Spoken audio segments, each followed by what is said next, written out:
सबसे बड़ी खबर मिल रही है। उपराष्ट्रपति जगदीप धनखड़ का इस्तीफा होने की जानकारी सामने आ रही है। सबसे बड़ी खबर इस वक्त की, सबसे पहले सबसे तेज न्यूज 18 राजस्थान पर इस वक्त की बहुत बड़ी खबर है। उपराष्ट्रपति जगदीप धनखड़ का इस्तीफा होने की बात सामने आ रही है। यह बड़ी जानकारी इस वक्त की। धनखड़ ने स्वास्थ्य कारणों के चलते इस्तीफा दिया है। बड़ी खबर इस वक्त की। उपराष्ट्रपति जगदीप धनखड़ ने अपना इस्तीफा दिया है। बड़ी जानकारी है इस वक्त की। सबसे बड़ी खबर इस वक्त की हम आपको बता रहे हैं। इस वक्त की सबसे बड़ी जानकारी, उपराष्ट्रपति जगदीप धनखड़ का इस्तीफा हुआ है। न्यूज 18 राजस्थान पर इस वक्त की सबसे बड़ी खबर हम बता रहे हैं। दिल्ली से इस वक्त की बड़ी जानकारी मिल रही है और ये सामने आ रहा है कि उपराष्ट्रपति जगदीप धनखड़ ने अपना इस्तीफा स्वास्थ्य कारणों के चलते दिया है।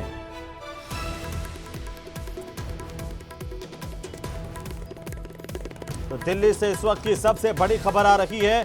जगदीप धनखड़ का इस्तीफा होने की बात सामने आ रही है। यह बड़ी जानकारी है। उपराष्ट्रपति जगदीप धनखड़ ने स्वास्थ्य कारणों के चलते इस्तीफा दे दिया है। ज्यादा जानकारी के साथ हमारे संवाददाता विनीत दिल्ली से हमारे साथ जुड़ चुके हैं। विनीत, क्या जानकारी है? बहुत बड़ी खबर है। जी, निश्चित तौर पर मैं आपको बताना चाहूंगा कि जिस तरह से उपराष्ट्रपति धनखड़ ने इस्तीफा दे दिया है, एक बड़ी बात है। क्योंकि अगर हम बात करें, अभी संसद का मानसून सत्र जो है वो चल रहा है और अगर बात करें राज्यसभा के सभापति के तौर पर उपराष्ट्रपति ही काम करते हैं, उनकी बड़ी जिम्मेदारी होती है। और ऐसे में उपराष्ट्रपति जगदीप धनखड़ ने जिस तरह से इस्तीफा दिया है, एक बड़ी खबर है। क्योंकि अगर हम हालिया समय की बात करें तो शायद ही किसी उपराष्ट्रपति ने जो है वो इस्तीफा में दिया था, लेकिन अभी जो है उपराष्ट्रपति ने अपना इस्तीफा दे दिया है।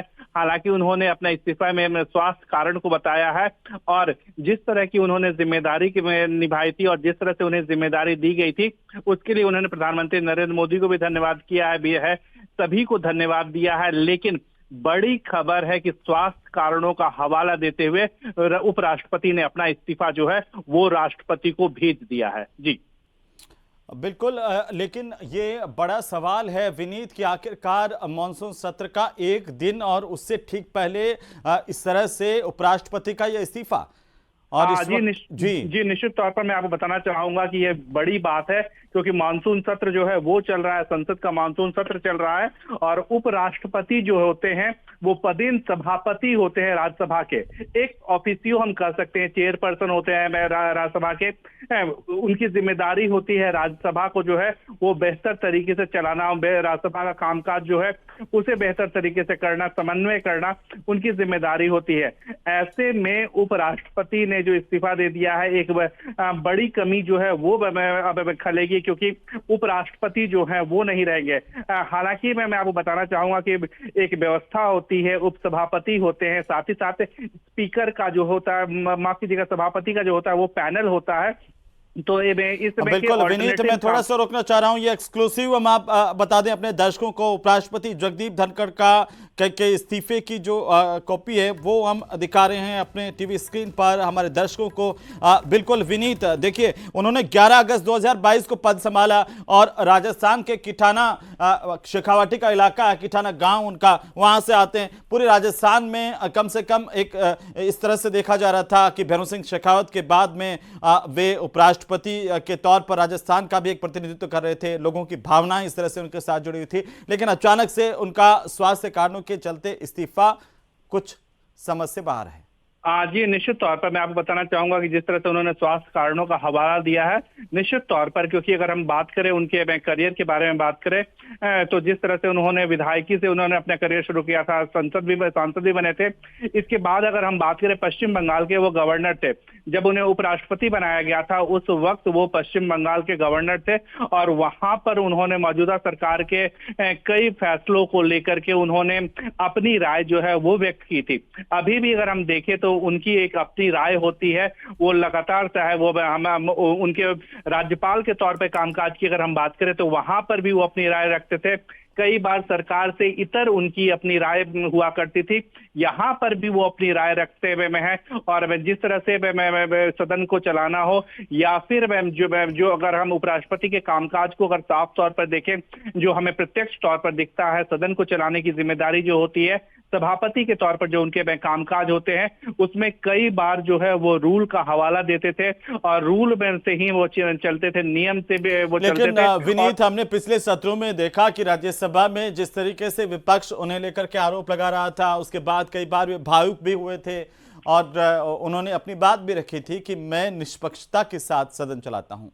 जी निश्चित तौर पर यही बात जो है वो मैं कहना चाह रहा हूँ कि जिस तरह से उपराष्ट्रपति हैं उनकी एक अपनी विचार में है, उनका एक अपना थॉट्स है और वो रूल बुक को जो है वो लगातार फॉलो करते रहे। चाहे अगर कहीं जो विपक्ष की ओर से अगर कोई रूल बुक को फॉलो नहीं किया गया तब, या फिर किसी भी सांसद की ओर से रूल बुक को फॉलो नहीं किया गया, तो उसको लेकर के वो जो है वो अपनी बात जो है वो रखते थे। वो हमेशा जो है अपने बातचीत को जो है या फिर अपने कथन को जो है वो रखते थे। चाहे अगर हमने बात की हो राज्यपाल के तौर पर, जब वो पश्चिम बंगाल के राज्यपाल थे, वहां पर भी उन्होंने अपनी बातें रखी थी। कई बार उनके बातों पर, बयानों पर या उनके कामकाजों पर पश्चिम बंगाल में भी मौजूदा सरकार ने जो है वो उन्होंने सवाल खड़े किए थे, जिस पर भी उन्होंने अपनी राय रखी थी और उन्होंने साफ तौर पे कहा था कि वो जो भी काम कर रहे हैं वो संविधान सम्मत काम कर रहे हैं, संविधान के अनुसार काम कर रहे हैं। यही बात अगर हम देखें राज्यसभा में भी जब उनको लेकर के विपक्ष ने उन्हें घेरने की कोशिश की, एक बार यहाँ तक कि विपक्ष की ओर से कोशिश की गई थी, हालांकि वो सफल नहीं हो पाया विश्वास प्रस्ताव लाने की। वहां पर भी जो धनखड़ है मेरा उपराष्ट्रपति, उन्होंने अपनी बात रखी थी और उनका साफ तौर पर कहना था कि वो हमेशा चलेंगे, संविधान के अनुसार चलेंगे, रूल बुक जो है वो जो कहता है उसी के अनुसार चलेंगे और रूल बुक के अनुसार ही जो है वो अपनी बातों को आगे बढ़ाने की जो वो बात करते थे। और इसी कारण कई बार जो है विपक्षी सांसदों के साथ भी जो है विपक्षी सांसद जो है वो उन्होंने भी नाराजगी अपनी में जताई थी।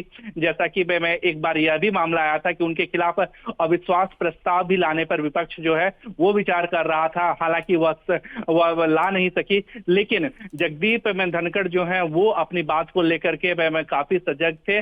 उन्होंने उन सभी मुद्दों को रखा जो संविधान सम्मत थे और जो रूल बुक में थे, उस बात को वो लगातार जो है वो रखते रहे। लेकिन अब हम देखें कि जिस तरह से उन्होंने स्वास्थ्य कारणों का हवाला दिया है, तो निश्चित तौर पर अब वो स्वास्थ्य कारणों से उन्होंने इस्तीफा दे दिया है, राष्ट्रपति को अपना इस्तीफा दे दिया है। जैसा कि न्यूज 18 अपने दर्शकों को दिखा रहा है, उसमें उन्होंने प्रधानमंत्री नरेंद्र मोदी को भी धन्यवाद दिया है। साफ तौर पर कहा है कि उन्हें केंद्र सरकार की ओर से लगातार सहयोग मिला, चाहे उन्हें जो भी जिम्मेदारी दी गई, सत्ताधारी दल की ओर से जो भी जिम्मेदारी दी गई, केंद्र सरकार की ओर से जो भी जिम्मेदारी दी गई, उसका उन्होंने जो है वो पालन किया गया। उपराष्ट्रपति भी बने, उसके लिए भी उन्होंने प्रधानमंत्री नरेंद्र मोदी को धन्यवाद दिया गया, क्योंकि सत्ताधारी दल की ओर से ही उनके नाम का प्रस्ताव रखा गया था। प्रधानमंत्री नरेंद्र मोदी ने उनके नाम का प्रस्ताव रखा था और उसके बाद जब वोटिंग हुई थी, तो हालांकि नंबर सत्ताधारी दल के पक्ष में थे और वोटिंग हुई थी, उसमें उनको जीत हासिल हुई थी। इसी तरह जब वो पश्चिम बंगाल के गवर्नर बनाए गए थे, इसके लिए भी उन्होंने प्रधानमंत्री को धन्यवाद दिया। उनका नाम की अनुशंसा जो है वो केंद्र की ओर से की गई थी और उसके बाद उनको संवैधानिक पद पर जो है वो मौका मिला था। तो हम देख सकते हैं कि उन्होंने स्वास्थ्य कारणों से जो है वो इस्तीफा दिया है। किन स्वास्थ्य कारणों से इस्तीफा दिया है इसकी जानकारी जो है वो नहीं दी गई है, लेकिन सबसे बड़ी बात यह है कि उन्होंने अपना इस्तीफा जो है वो दे दिया। विनीत, आप दिल्ली कवर करते रहे हैं, क्या उपराष्ट्रपति की तरफ से कभी कोई जिक्र ऐसा आया कि उनको इस तरह से स्वास्थ्य कारणों के चलते कोई परेशानी हो रही है, या पहले आपने कभी सुना इस तरह की खबरें? जी ऐसा तो नहीं हुआ कि हमें महसूस हुआ हो कि उन्हें कोई स्वास्थ्य कारण हो, लेकिन उनकी स्वास्थ्य की लगातार निगरानी जो है वो की जाती रहती है, क्योंकि उपराष्ट्रपति का जिस तरह से प्रोटोकॉल होता है, उनके साथ हमेशा एक डॉक्टरों की टीम जो है वो रहती है, उनके स्वास्थ्य पर जो है वो नजर रखती है और कहीं ना कहीं उन्होंने में ही कुछ सलाह दी होगी। मैं विनीत आपको रोक रहा हूं, इस वक्त हमारे साथ में इसी खबर पर पीएम त्रिपाठी साहब जुड़े हैं, संविधान विशेषज्ञ। त्रिपाठी साहब, स्वागत है न्यूज 18 राजस्थान पर। और अचानक से एक ये खबर आई है कि देश के उपराष्ट्रपति जगदीप धनखड़ ने स्वास्थ्य कारणों के चलते इस्तीफा दिया है। कैसे आप इसे देख रहे हैं? देखिए, निश्चित रूप से माननीय उपराष्ट्रपति जी का आज ऐसे अचानक त्यागपत्र देना वाकई एक बहुत बड़ा, मेरे लिए भी एक शॉकिंग न्यूज है जो मुझे अभी पता चली है। और देखिए, जरूर उनके स्वास्थ्य, चूंकि वो उत्तराखंड दौरे पर थे तो बीच में उनकी 2 मरतबे तबीयत खराब हुई थी, जी, तो इस वजह से उन्होंने अपने पद से इस्तीफा दिया होगा।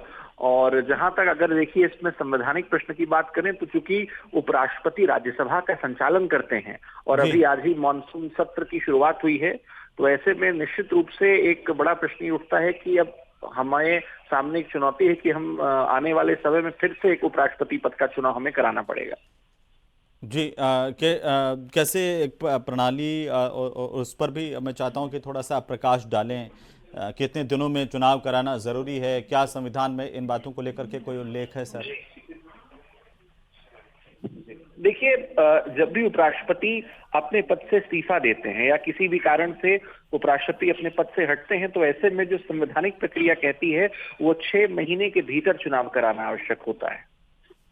जी, लेकिन चूंकि आपने देखिए मानसून सत्र का भी जिक्र किया है पीएम साहब, त्रिपाठी साहब, तो ऐसे में मानसून सत्र के बीच में उपराष्ट्रपति जगदीप धनखड़ का ये इस्तीफा, तो ऐसे में उनकी जो पदेन सभापति के तौर पर एक जिम्मेदारी है वो ऐसे वक्त में कौन संभालता है? देखिए, अगर ऐसे में जहां तक प्रश्न है कि उपराष्ट्रपति पदेन सभापति होते हैं, तो ऐसी परिस्थिति में जो राज्यसभा के डिप्टी स्पीकर हैं, डिप्टी स्पीकर राज्यसभा का संचालन करेंगे। और अगर मान लीजिए किसी भी वजह से डिप्टी स्पीकर भी मौजूद नहीं है, तो जो सबसे वरिष्ठ सदस्य होते हैं उनको जो है गिरा जाता है और एक समिति होती है प्रिजाइडिंग ऑफिसर्स की, उस समिति में से किसी जो वरिष्ठ सांसद होते हैं उनको राज्यसभा के संचालन के लिए चुना जाता है। बिल्कुल त्रिपाठी साहब, लेकिन आप जैसे जिक्र कर रहे थे कि आपको भी ये चौंकाता है और इस बात का भी पता चला कि अभी जब वो दौरे पर थे उपराष्ट्रपति, तब स्वास्थ्य की समस्याएं उनको आई थी। जी, अब देखिए, निश्चित रूप से वो उत्तराखंड गए थे, तो जब वो कुमाऊं विश्वविद्यालय के कार्यक्रम में गए और कई जगह पर वहाँ लेफ्टिनेंट गवर्नर, वहाँ के राज्यपाल से मिले, तो भी उनका स्वास्थ्य प्रभावित हुआ था। उन्हें शायद हार्ट में भी तकलीफ थी, तो बेशक हो सकता है स्वास्थ्य कारणों से उन्होंने इस्तीफा दिया हो। और चूंकि बहुत हंगामेदार सत्र रहा था और सदन के दोनों सदनों में यह मांग थी कि ऑपरेशन सिंदूर को लेकर के सरकार उस पर चर्चा करे और राज्यसभा की कार्रवाई को स्थगित भी कर दिया गया था, तो हो सकता हो उनका स्वास्थ्य इस बात की इजाजत ना दे रहा हो, इस वजह से उन्होंने बैठा। लेकिन ये भी सही बात है कि सार्वजनिक तौर पर जगदीप धनखड़ ने कभी अपने स्वास्थ्य कारणों को लेकर के इस तरह से उपराष्ट्रपति पद को वो बीच में ठहराव देकर के इस्तीफा देने की बात या इस तरह की कोई चर्चा कभी की नहीं। नहीं, बिल्कुल कोई चर्चा नहीं थी, ना ही सियासी हलकों में इस बात का कोई प्रश्न था कि किसी भी रूप से उपराष्ट्रपति पद से उन्हें इस्तीफा देना है या वे हटेंगे। और चूंकि 2027 में उनका कार्यकाल पूरा होता, आज से ठीक 2 वर्ष बाद, तो अभी 2 वर्ष का टेन्योर भी था। जी, आप जो प्रणाली की बात कर रहे थे कि त्रिपाठी साहब की किस तरीके से उपराष्ट्रपति का चुनाव होता है, तो क्या जल्दी से जल्दी आपको क्या लगता है कि सरकार जल्दी से जल्दी नए उपराष्ट्रपति का चुनाव करवा सकती है? सरकार इसमें जल्दी से जल्दी भी करेगी तो भी देखिए पूरी प्रक्रिया आरंभ होने में अभी से लेकर के न्यूनतम सप्ताह भर का समय लगेगा। संविधान ये कहता है कि 6 महीने के भीतर करा लेना चाहिए, तो उपराष्ट्रपति का भी जो चुनाव होता है वो एक अप्रत्यक्ष चुनाव होता है और उस अप्रत्यक्ष चुनाव में जो लोकसभा और राज्यसभा के निर्वाचित सदस्य होते हैं वे ही मतदान करते हैं। और ऐसे में जी एक बार फिर से जो है अब एनडीए को या हो सकता हो इंडी अलायंस को अपना एक उम्मीदवार घोषित करना पड़ेगा। जी, अनुच्छेद 66 है जिसमें इस बात का जिक्र है। और चूंकि आपको क्या लगता है, आप तो संविधान विशेषज्ञ हैं, कि अभी मौजूदा सत्र चल ही रहा है, तो ऐसे में ये चुनाव प्रक्रिया इसी सत्र में नहीं, ये बेशक बहुत जल्द कराना पड़ेगा और अगर भी नहीं हो पाया तो फिर ये दिसंबर तक टल जाएगा। जी, तो आपको लगता है कि तो इसी मानसून सत्र का ये मौका सरकार के सामने होगा? इसी मानसून सत्र के बीतने से पहले हमें हो सकता हो नए उपराष्ट्रपति देखने को मिल जाए।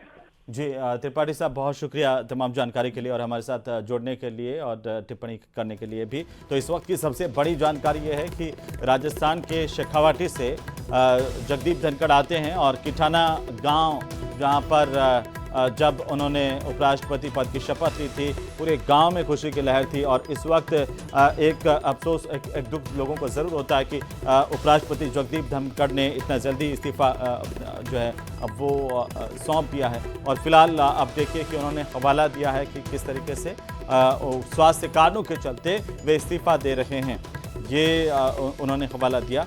और इस वक्त ये सबसे बड़ी जानकारी, 11 अगस्त 2022 को वे उपराष्ट्रपति बने थे देश के। और उसके बाद में शेखावटी राजस्थान में भी इस बात को लेकर के खुशी की लहर थी कि वे उपराष्ट्रपति जैसे महत्वपूर्ण पद पर सुशोभित कर रहे हैं। हालांकि किसी वक्त उन्होंने सार्वजनिक तौर पर कभी अपने स्वास्थ्य कारणों को लेकर के जिक्र नहीं किया था, लेकिन ये जो इस्तीफ़ा है इसमें ज़रूर उन्होंने इस बात का जिक्र किया है कि ये देखिए जो हम हाईलाइटेड दिखा रहे हैं, इसमें आप देख सकते हैं कि ये उन्होंने कारण बताया है, मेडिकल एडवाइस उन्होंने लिखा है कि वे स्वास्थ्य कारणों के चलते और ये इस्तीफ़ा दे रहे हैं। तो ये बहुत बड़ी खबर है, बड़ी जानकारी है इस वक्त की। और सबसे पहले सबसे तेज न्यूज़ 18 राजस्थान पर इस वक्त की सबसे बड़ी जानकारी, जिस पर हम लगातार बने हुए हैं।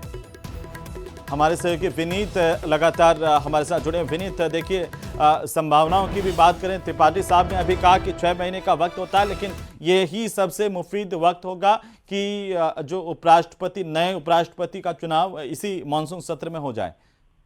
जी, मैं हालांकि इसकी संभावना जो है वो काफी कम है कि इसी मानसून सत्र में जो है वो इसकी प्रक्रिया जो है वो पूरी हो जाए, क्योंकि इसको लेकर के जो है वो पूरी औपचारिकता होती है। सबसे पहले जो है वो नोटिफिकेशन जो है वो जारी होता है कि जो लोग नॉमिनेट, उसके बाद जो है वो नॉमिनेशन का दिन दिया जाता है। नॉमिनेशन के लेकर के भी कुछ समय में रहती है, लगभग 1 हफ्ते का समय रहता है, जिसके अंदर जो है वो सभी लोग जो है, चाहे वह कोई भी व्यक्ति जो है जिन्हें समर्थन में हासिल हो सांसदों का, वह जो है वो अपनी ओर से नॉमिनेशन दायर वो कर सकता है। तो इसको लेकर के एक पूरी प्रक्रिया होती है, जिसमें कुछ जो संवैधानिक में कुछ नियम है उसके अनुसार ही यह प्रक्रिया पूरी की जाती है, और जिसमें जो है वो समय लगता है। तो हालांकि यह सत्र जो है अभी 21 तारीख को शुरू हुआ है, आज ही शुरू हुआ है, और 21 अगस्त लगभग 1 महीने तक चलेगा। और इस जो प्रक्रिया है, संवैधानिक प्रक्रिया है, उसको पूरा करने में भी समय लगता है, कुछ औपचारिकताएं होती हैं। लेकिन विनीत, क्या ऐसा अभी है कि राष्ट्रपति को उपराष्ट्रपति अपना इस्तीफा सौंपते हैं, उसके बाद राष्ट्रपति उसे स्वीकार करें नहीं करें, इस पर भी राय मशविरा विचार हो सकता है? जी, निश्चित तौर पर हालांकि सही क्या होगा इसकी जानकारी जो है वो संवैधानिक एक्सपर्ट ही देंगे, लेकिन जितना जो एक प्रक्रिया होती है उसके तहत यह होता है कि इस्तीफा सौंपने के बाद जो है वो राष्ट्रपति जो है वो उसे स्वीकार करती हैं या अस्वीकार करती हैं, या फिर बहुत संभावना यह भी हो सकता है कि जब तक नया उपराष्ट्रपति जो है उसका चुनाव ना हो जाता हो, तब तक उन्हें अपने पद पर जो है वो बने रहने की बात कर सकती है। लेकिन इसकी पूरी जानकारी जो है वो संवैधानिक विशेषज्ञ जो है वो देंगे। इसके साथ ही साथ मैं आपको बताना चाहूंगा कि उपराष्ट्रपति का जो कामकाज होता है, मुख्य तौर पर कामकाज जो होता है वह राज्यसभा के सभापति का कामकाज होता है, वह पदेन सभापति जो है वो राज्यसभा का होता है। ऐसे में अगर उपराष्ट्रपति नहीं रहते हैं तो या फिर सभापति नहीं होते हैं, तो इसकी जिम्मेदारी जो है वो सभा को चलाने की जो जिम्मेदारी है वो उपसभापति के पास आता है। हरिवंश जो है वो जनता दल यूनाइटेड से आते हैं, वो उपसभापति के पद पर हैं, तो उनके पास जो है वो बड़ी जिम्मेदारी मिल जाएगी। इसके साथ ही साथ मैं आपको बताना चाहूंगा कि जो चेयरमैन होते हैं, बिल्कुल बहुत शुक्रिया विनीत, तमाम जानकारी के लिए नजर बनाए रखिए, अपडेट हम आपसे लेते रहेंगे। तो ये इस वक्त की सबसे बड़ी खबर है, उपराष्ट्रपति जगदीप धनखड़ ने अपने पद से इस्तीफा दे दिया है।